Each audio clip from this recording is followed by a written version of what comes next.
Uh, yes, I think we are live. So, hi everyone. Hello everyone. Welcome to day two of IWCon 2022. My name is Anangsha Alamian, and I'm so happy to see so many of you here today. We already have 85, 86 people watching. This is our first session of day two. It's so amazing. I'm so happy to welcome our first speaker for today, Sean Z. Shauno. Please tell me I pronounced it correctly. Yeah, you did. Yeah, Zshorno, that's the name. So happy to hear that. So everyone knows Sean as the creator of Big Bug Bounty Hunter, and we are so excited to hear his incredible talk today. It's about finding bugs on NFT websites for fun and profit. I'm sure so many people are excited to know more about the topic. And also, Sean, you'll be happy to know that we already have like 100 plus people on live watching you. So we are so happy to welcome everyone. So, people who are watching, I think you already know the rules, but I'll quickly go through all of them. So, this is an interactive session. If you have any questions, you can use the chat or you can use the Q&A option at the right side of your screen. If there are polls that Sean does, please vote in the polls, make it even more interactive. Also, our support lounge is open. If you need any help, you can go there at the lounge and talk to the organizers in the organizing booth. And that's it. Please don't open multiple tabs. If you open multiple tabs, you might face some issue because of how the platform is made. Yes, that's it. Enjoy the talk. Have lots of fun. And don't forget to use the reaction button at the bottom to show lots of love and thumbs up whenever you like something on the chat, on the show. That's all right. And take screenshots and share on Twitter as well. All right. Thank you for giving me your time. I'm going to hand the stage over to Sean now. Thank you. Appreciate it.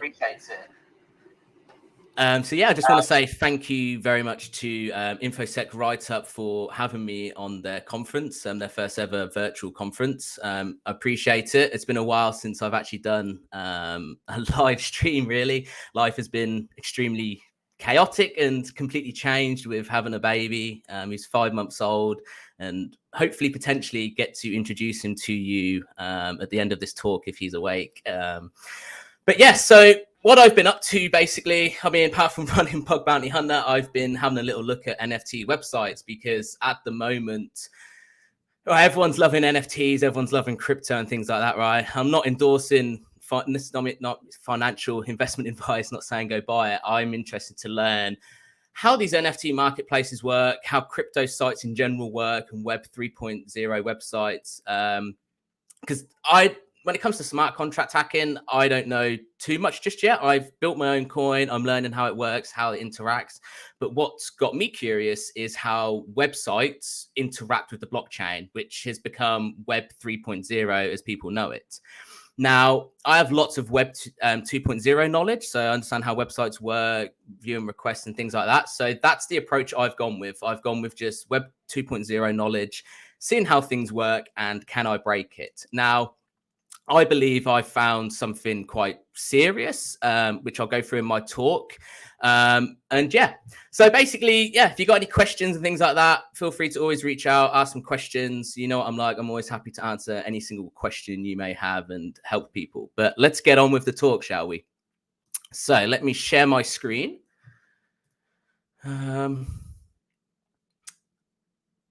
Okay, right. Screen is being shared. Let me just move that over so I can see the chat. Okay, cool. Everyone can see this, I hope. So, like I say, finding bugs on NFT websites for fun and profit. Now, I didn't make a lot of money from reporting these bugs, which you'll find out. However, I did have a lot of fun, and there are still some very interesting things that I'm going to continue working on. So, very quickly, who am I? For those of you who do not know me, my name is Sean, also known as Zshorno. I started bug bounties in around 2016, and I managed to achieve #2 on BugCrowd back in 2017, 2018 from just targeting one program, which is now public, and it's TripAdvisor. That is the program that I looked at, so much to play with, different roles and everything like that. And yeah, I just sunk my teeth into it. And that's what helped me start my career basically in bug bounties, because it was like, wow, companies are going to pay me money for finding these bugs and I can make the internet more secure. And I later on went to be recognized by Amazon.com's InfoSec organization in 2018. And I was the first person to receive their certificate after some other people then received theirs. So, in all honesty, my activity in bug bounties is quite low at the moment, because it's not because I don't think bug bounties is amazing. I highly do. And that's why at the moment I'm currently running bugbountyhunter.com, because I've always enjoyed helping other people. And I get a lot of people message me, how do you do this? Can I do this? And I always tell everyone, and because this is how my mindset started, I saw Franz Rosen at the top of the leaderboard, finding all these cool bugs. And my mindset was, if they can do it, so can I. Do you know what I mean? If it's as simple as that. If I can sit here and find all these bugs, so can you. The same way somebody became a professional footballer and things like that. Anything anyone else can do, you can replicate. And you need to really keep that in your mindset, because it will help you achieve a lot of things, like, and boost your morale up. So at the moment, yeah, I'm running Bug Bounty Hunter and helping people achieve the same. And with that said, there's actually a promo code right now for all viewers of this, that if you use Stripe for the 1 year membership and you use promo code IWCON, then you'll get 30% off the 1 year membership. And I am going to have a giveaway of lifetime memberships at the end of this talk. So if that's something you're interested in, yeah, pay attention. So yeah, like I said, I enjoy finding bugs on web applications. I've reported over 500 bugs, probably 1,000. I don't even know the exact amount, but yeah, a crazy amount of bugs to bug bounty programs, and I've really enjoyed it. And I just enjoy the puzzle and how things work and trying to break it, basically. These bugs that I found on NFT marketplaces now, they did require user interaction. However, what I'm going to prove to you in this talk is user interaction doesn't, in my opinion, lower severity in all cases, because what you'll find out is most users will happily press any button and they end up getting hacked. So let's begin with finding some bugs, shall we? Let me just have a drink. So where was this signed? It simply doesn't matter. So on MetaMask, I'm not quite sure how many of you are familiar with MetaMask, but I will go through how it works. But you can authenticate via MetaMask by signing a message. You sign the message to say, this is who I am, and they will authenticate this. Did this wallet sign this message? Do things verify and check out? And yeah. So here's an example. This is, I'm not disclosing any of the websites that I've tested, but this, when you sign into your account, it says you need to sign in. And it says, please sign this message to log in. This will not cost you any Ethereum. And by signing in, you agree to the terms and conditions, blah, de, blah, de, blah, right? And it says here an origin. Now, I've blanked it out because I don't want to mention the target, but that will be the origin that has initiated this MetaMask request, okay? So let's say, for example, Coinbase initiated it. It would say coinbase.com. And it will not cost you anything at all to sign this request. Now, I will explain why and how this comes into play, but that's how MetaMask and signing a message works. You've got a message, you sign it, and a signature is generated. So I'll give you an example. You connect your wallet via MetaMask and the prompt appears. You initiate an action. Now, this could be to authenticate. It could be to edit your profile. It could also be to modify your NFT listing. Now, I'll explain why you sign a message to do those sort of things shortly. Oh, pardon me. So you sign the message, I want to log in, and in return, it will say success, your signed message is verified, and the code will execute behind the scenes and job done.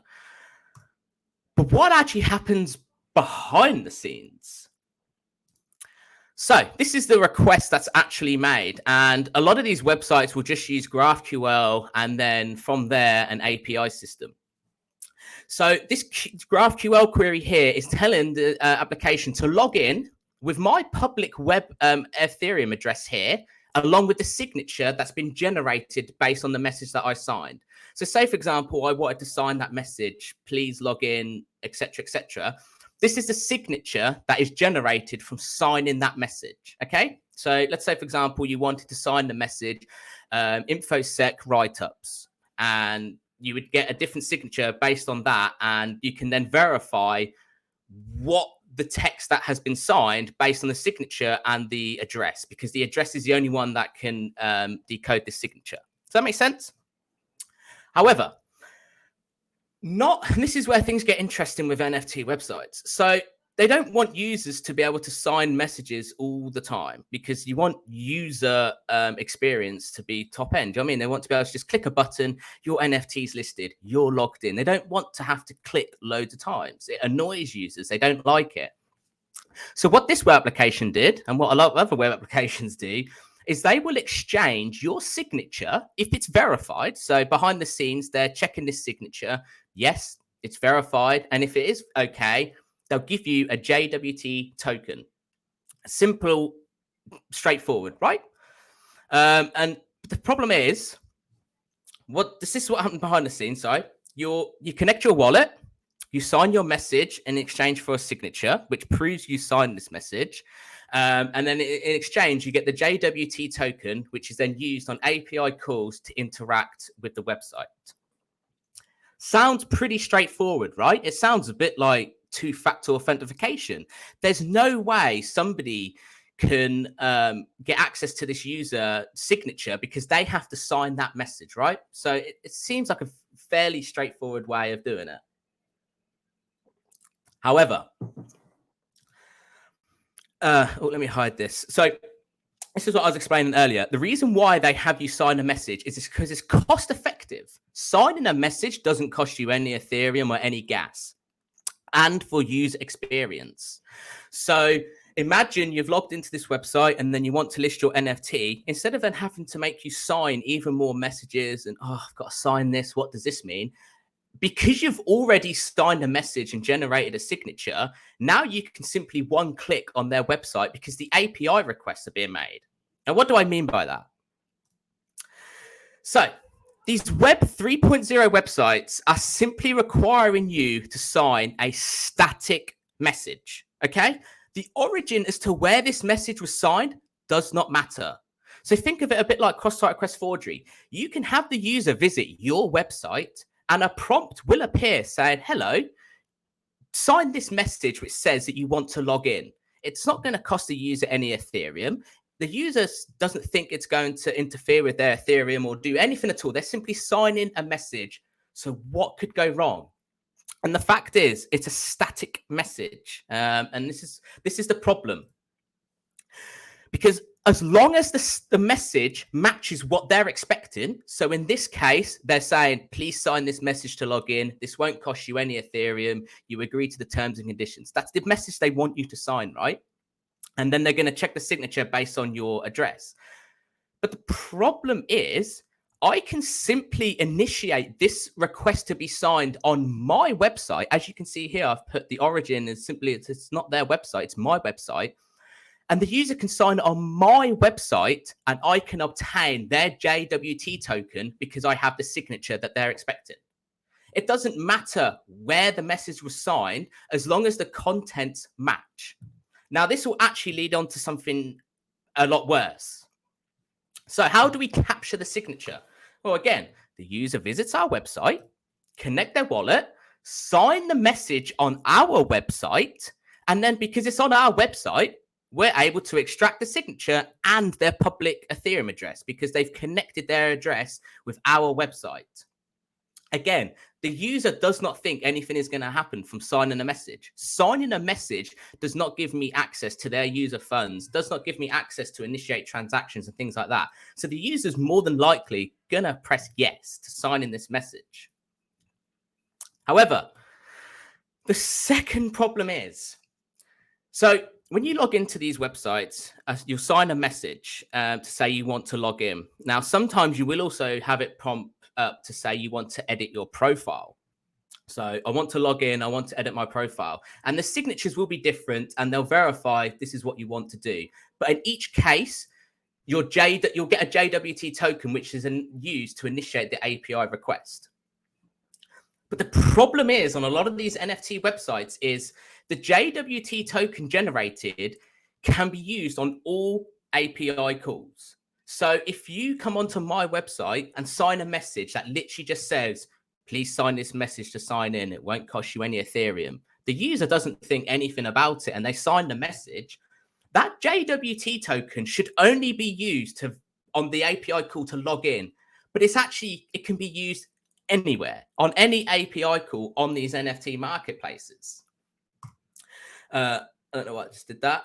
So let's actually see a one-click proof of concept that I reported to a company. Let me just get this up for you. Oops, I've just gone back. Okay, so let's get a live proof of concept up. I'm just opening it up on my computer. It's not moving over for some reason. Here we go. So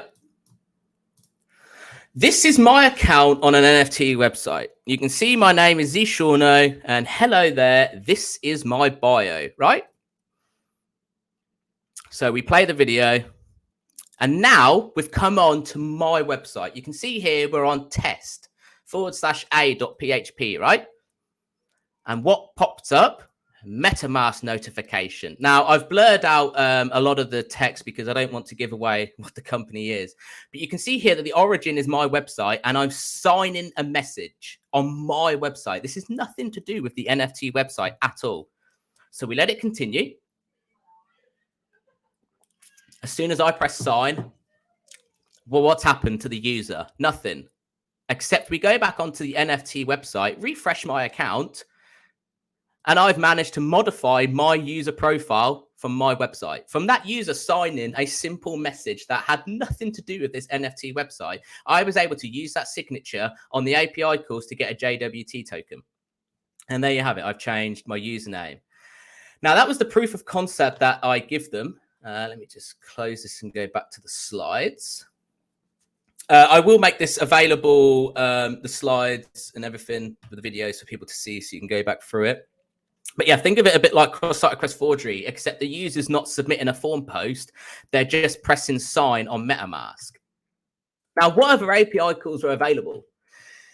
We could actually modify NFT listing prices. So I went through their JavaScript files and checked everything out. And yeah, because I don't have any NFTs that I can list on there. Believe it or not, the NFT that I bought from HackerOne is what's considered a lazy NFT, and it's not apparently a real NFT that I can list on marketplaces. So I don't have any NFTs to mess around with stuff. But I initiated, I found the API calls and everything that was needed. And again, it was only verified by the JWT token. As long as I knew the NFT ID and things like that, I could simply initiate the request to modify your NFT prices. As well as that, I can modify your user profile completely. So I'll edit your username, your display name, your URL, your bio. Yeah, it's not essentially account takeover, but I can modify all of your account.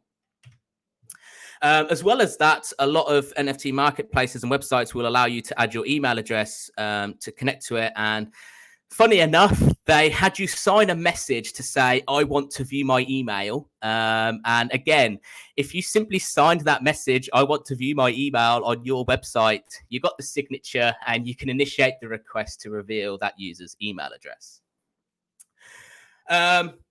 But here's the thing. A lot of you are probably sat there saying, no one's blindly going to click OK on signing a message, are they? They're going to say, what does this do? I'm not going to do that. These crypto users care about their millions of dollars that they're making, right? From Dogecoin or whatever else there is. 1.7 million was stolen recently from OpenSea being phished. So users were simply signing a contract to send their NFTs to other people, happily signing this message. So to think that a user would not come onto my website and happily sign a message to say, I want to log into this website, of course they're going to click OK. Most, I mean, if they think they're going to make loads of money as well, especially when you sell them the dream, of course users are going to click OK. But this JWT token now has access to all the API requests. All the API requests. It shouldn't be like that. So did I get a bounty?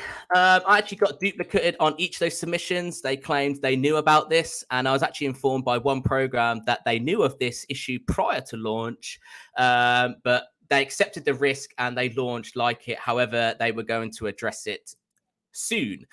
So if you're a crypto user, you love your NFTs and things like that, just be careful what message you sign. Like, seriously, I don't know how to explain this to you in easy terms, but if it's a static message that's being signed and they're validating that signature based on that message, an attacker can generate the signature for that from you signing on their website. So literally just be careful as to what website you are signing messages on and how things work there, because you may accidentally modify your NFT listing prices and lose your NFTs. So yeah, sadly, no bounty on them. Like, it is what it is. But yeah, that's one of the bugs that I've found affecting NFT marketplaces. With, again, I see it like cross-site request forgery. So on websites that don't have cross-site request forgery protection, there's no token in the request, and anyone can initiate the request, right? Now, I feel like this is kind of the same with MetaMask.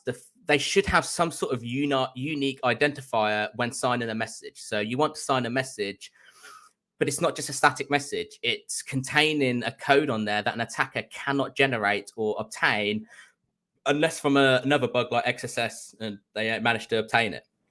But a static message is a very, very, very bad approach. So next up, what else did I find? What the F is IPFS? If you want to check it out, it's IPFS.io. It's new technology to do with blockchain coming out. So IPFS powers the distributed web. In easy terms, basically, just think of it like cloud-based storage, except everyone running this service will share the files uploaded. So imagine blah.com is running the IPFS service and you upload xyz.html. If oops.com is also running this, you can now load that file on that domain. That's how it's designed to work.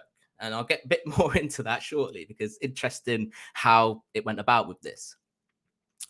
So you can upload naturally HTML to IPFS. That's how it's meant to be. It's a decentralized web. They want people to host websites elsewhere and files and things, and it's decentralized.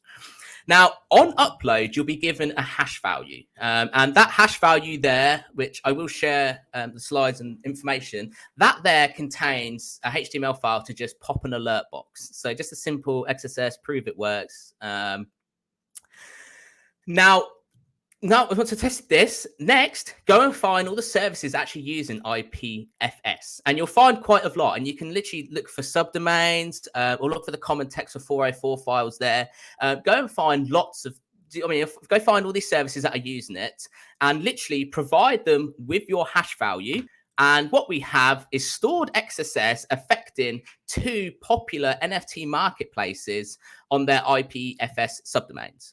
Now, their cookie values and things like that were protected, so I didn't have access to account takeovers and things like that. However, when it comes to phishing, what a user's always told, verify the URL where it's coming from. So if the user sees .rarible.com.autograph, are they not more than likely going to press OK? So imagine these OpenSea attackers use these domains to initiate their phishing scam.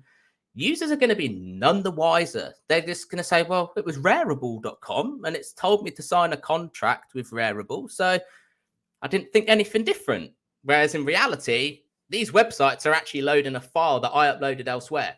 So I didn't even upload these on rarible.com. Rarible.com and Autograph don't have anywhere for you to upload anything on their website. You can just buy NFTs. Except here, I managed to reference my own file and load my own content. So what was the result of them? Actually, after reporting it to a few sites, a few of them I didn't get any reply. On one of them, I received a custom badge on my NFT marketplace profile. So basically no bounty, but I didn't expect a bounty. It is what it is. However, I was informed by these people who work in crypto land obviously understand how things work a lot more than me, but they said that this is how it's intended to work and it's how the new decentralized web is going to work.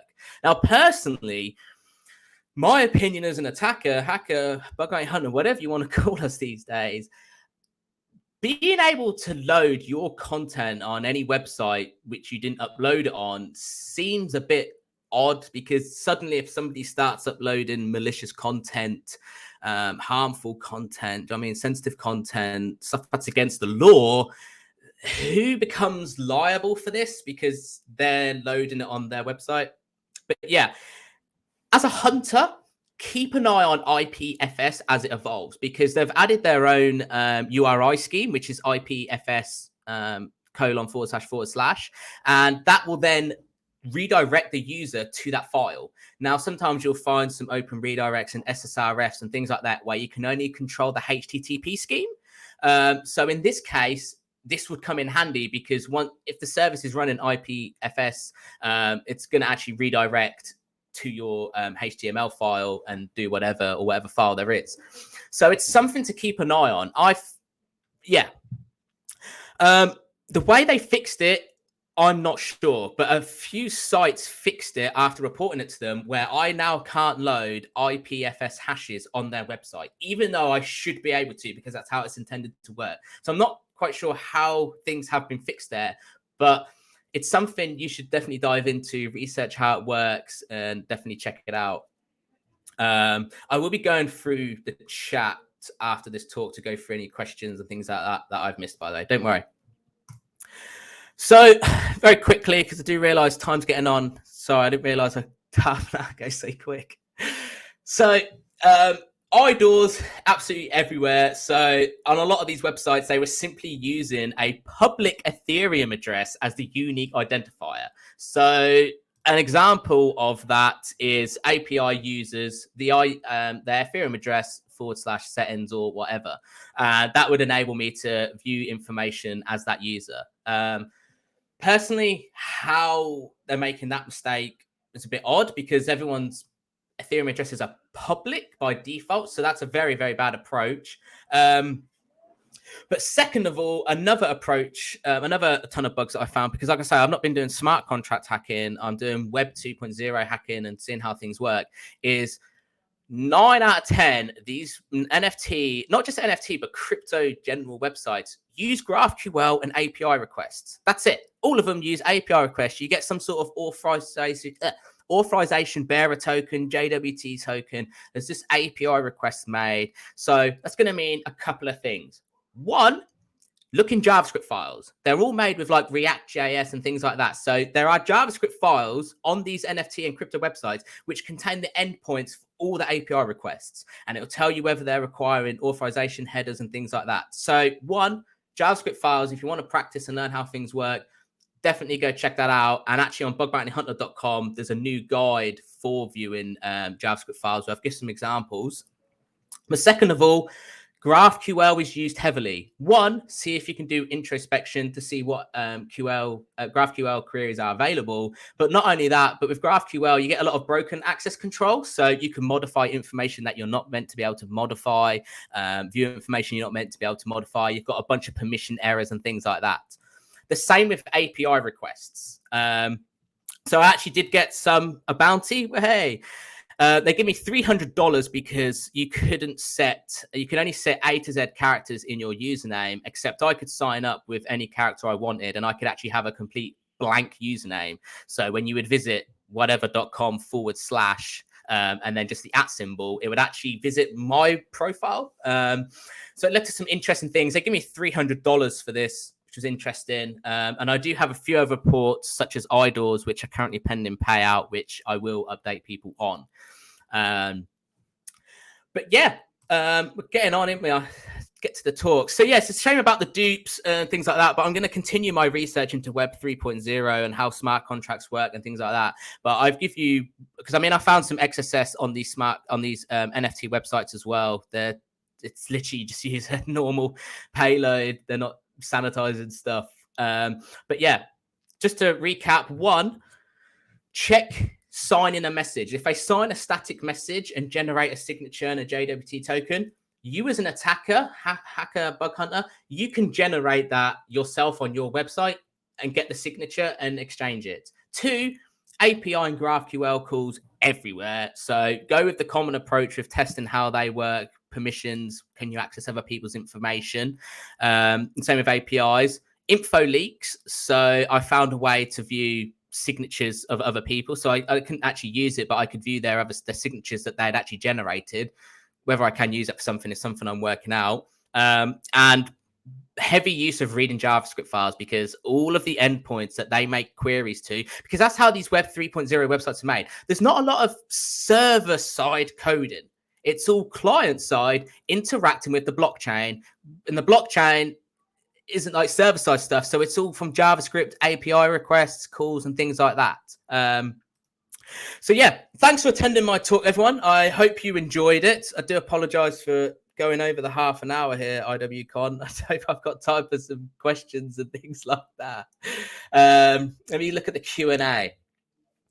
So why are unified program bounties are so high? Is that related to Web 3.0? Yes, purely because there are so many so much money at risk on these Web 3.0 programs that, do you know what I mean? An NFT, a crypto punk, I mean, what do they go for, like millions? If you could target somebody that owned a punk and modify that price to $1 and buy that, the risk is high. Yeah, people's money is at risk. How did you come up to make an amazing platform, Bug Bounty Hunter?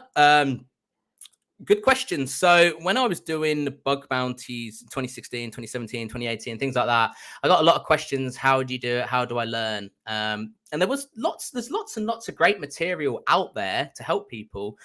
But a lot of it is, there's XSS here. Can you find it? Can you bypass this filter? No one actually was teaching people, apart from, you've got like the juice shop as such, but with the juice shop, you're sort of on your own. You set it up and you're just on your own. Whereas with Bug Bounty Hunter, the idea is you've got a web application that works just like a normal website. And you know there's XSS, open redirects and things like that there, but it's up to you to understand how the features work and apply that mindset that you then want to take from Barker to a bug bounty program. Right, how does this work? What's this? Parameters, you're writing your notes and things like that. And with the custom triage that I've added, I'm able to give people support, help people. Like, for example, some people report an open redirect, which they can actually use to leak SSO tokens. So if they haven't found that, I'll push them in the right direction of, oh, potentially you didn't think about this. Can you think of that? And it's helped them learn, oh, okay, I can actually use this to do this. So I came up with the idea basically to what I felt would help me if I was doing bug bounties, really. Yeah, I got a lot of questions, guys. Wow. I do apologize, IWCon, if I'm taking someone else's time here. That's no worry, Sean. You can please go ahead with the questions.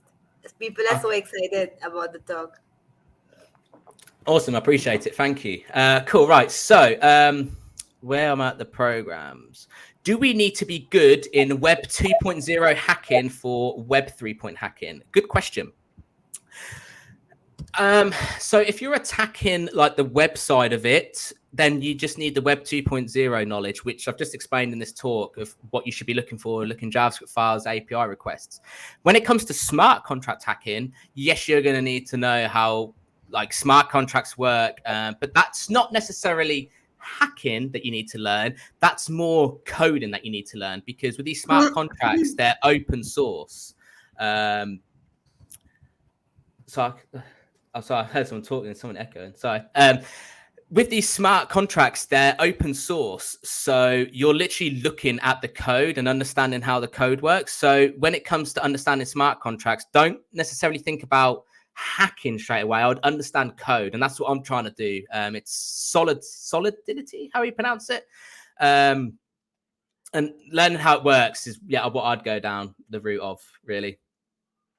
The same way with, I guess, with Web 2.0 hacking, learning how to code isn't necessary for Web 2.0 hacking, but it definitely can help you because you'll understand how web applications work. But when it comes to smart contract hacking, you definitely need to kind of know how the code works and what it does, because a lot of these hacks, people have looked at the code, saw that a certain function execute in a certain way, and yeah, they force it to execute in that way.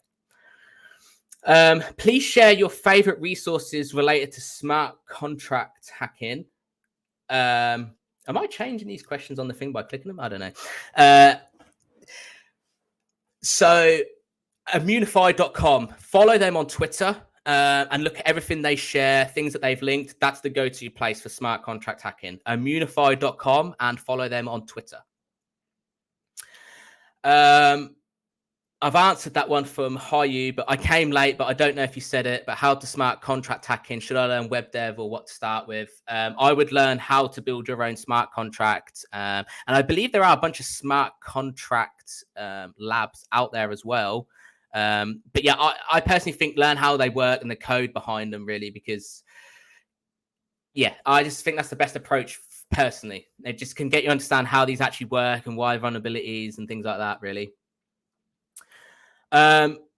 Bimel, so Sean bro, thank you for your video. Can you say you hunt on Immunify? Yes, I've got an account on Immunify. I've been paid some bounties. I think I've been paid like only $800 in total, something like that. Not a lot, but I'm just learning, having fun really, and seeing how things work.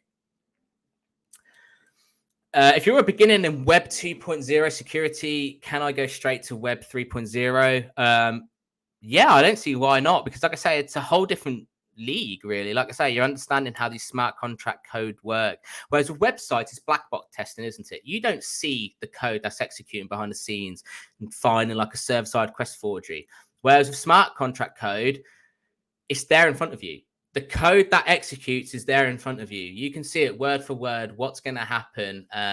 So yes, you could set it up yourself and play around with it and things like that. But I've personally, from reading what other people have been doing, knowing how smart contracts are built and how they execute will help you understand more about finding vulnerabilities in them, because you'll look through the code and say, well, that's not a good approach. And yeah. For some reason, unanswered questions appear above answered questions, which is weird. But I'm just going down these. If an IPFS hash are generated after the creation of domain, am I right? No. So a hash is generated when you upload a file to IPFS. It gives you a hash to be able to load this file, reference this file. Now, most use cases for it at the moment is people are storing their NFTs on here. So they'll upload a photo and things like that. But a lot of these IPFS services will allow you to upload any file you want. Decentralized web, apparently. I don't know personally, but yeah. If someone can delete a smart contract on the blockchain, can it be recovered? I don't think it's possible to delete a smart contract. Once it's out there, it's out there. So believe it or not, Ethereum that you use today is not the first ever Ethereum. Ethereum Classic was the first ever Ethereum that came out, but there was a hack on one of their smart contracts where somebody stole like 60 million, which, funny enough, they've actually been caught now 6 years later. But the decision was made to ditch that smart contract and we'll go over to a new one. So that smart contract is still out there. You can't delete a smart contract. Once it's out there, it's out there. That's the whole idea of smart contracts. You can't stop it. You can't stop Bitcoin. There's no way to turn off Bitcoin. So yeah. So you shared about smart contract hunting. My question is, I have zero programming language. Just interrupting for a moment. You were talking about Immunify. So we have the CTO and co-founder of Immunify, Duncan Townsend. He's also one of our speakers today, and he just raised hands during the session. I think he wants to say something. I'm just going to invite him over. Yeah, sure. Oh, I just read his message. Apparently, you can delete smart contracts. Oh. Yeah. There is a way to delete a smart contract. It's actually a fairly major bug, and it's a bug that we see pretty often at Immunify. And come to my talk in 20 minutes if you want to find out how. Well, there you go, everyone. So I've learned something new. Awesome. Yeah, that sounds brilliant. Well, apparently you can. I didn't think it was possible. Someone go delete Bitcoin and reset it to $0, please, so I can buy something. Do you want me to keep going through these questions, or have I got a bit more time, or do you want me to end this, or am I all right to carry on? Hello, Sean. Actually, we can only extend it for like 45 minutes, so only 5 minutes more. But Okay, after the cool. Yeah. talk, you can hang out in one of the lounges. You can take a table. Up to 15 people, 20 people can join a table, so you can talk to people there if you would like. Okay, yeah, sure. Before I do go from this, like I said, I wanted to do a giveaway for some lifetime memberships. Yes.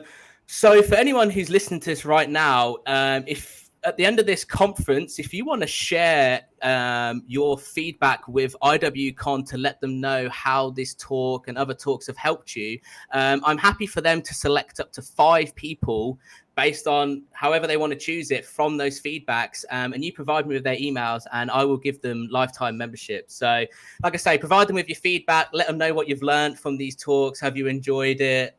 What see more of and things like that. And yeah, you guys are happy. I'm happy for you guys to choose 5 people from that feedback received, provide me with the emails and I will give them lifetime membership. Amazing. That's so generous. So, people, check out our Twitter. We are going to make an announcement on how you can be eligible for this giveaway for the lifetime membership of Bug Bounty Hunter. Thank you Yeah. so much, Sean. It was such a generous offer. Yeah, that's my pleasure.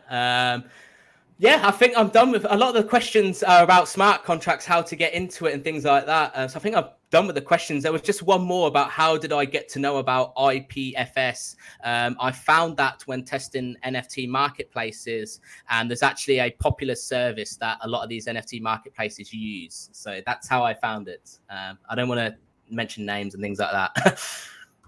But yeah, thank you so much again for having me on your talk. I really appreciated it. Like I say, I'll hang out for a little bit after if anyone wants to talk with me and ask any more questions. But yeah, definitely check out Duncan's talk next because it sounds very, very, very interesting. And I'm really interested to learn how we can do this. So yeah, thank you very much for everyone for having me. Appreciate it. I hope So you enjoyed happy it. to have you, Sean. So, people, this is one more announcement regarding the giveaway that Sean just hosted for the lifetime access of Bug Bounty Hunter. So, please take a screenshot. We need a screenshot that you attended this talk. You can take a screenshot now as well. Post it on Twitter and then share one line about what you learned about this talk, or you can just say, "Great session, loved it." And you can tag Sean and tag IW InfoSec community, and you will be eligible for the giveaway. That's it. There's a good screenshot for people. Screenshot that these websites need to stop signing static messages Yes, because screenshot this and then just say what you learned about the talk, and 5 of you could win lifetime access to Bug Bounty Hunter. yeah, and hopefully I can help a lot of you become bug bounty hunters because a lot of you watching this, trust me, bug bounties is not dying. It's not going to go anywhere. There is so much money available, and I strongly believe no matter who you are in the world, age, gender, race, whatever, you could be a snail. Anyone can find these bugs. Just be prepared to put in be determined, be motivated, put in the time, the effort, and don't give up too soon. And you can do it. Absolutely. On that note, let's wrap up this first session. Thank you so much for all the positivity and all the inspiration, Sean. We are so happy that you agreed to speak with us. It was our pleasure hosting you. Hope it was fun for you as well. Yeah, it was awesome. I really appreciate you having me on. I hope everyone has enjoyed the talk and you've learned some new stuff. And I'll see you out on the bug bounty playing field. All right, people. See you in the next session. Take The care. next Yes. See you, people. The next session begins in like 15 minutes. So until then, you can join our networking space and you can go talk to Sean. He'll be there hanging out at the lounge. So that's all. Thank you, people. Bye. Bye.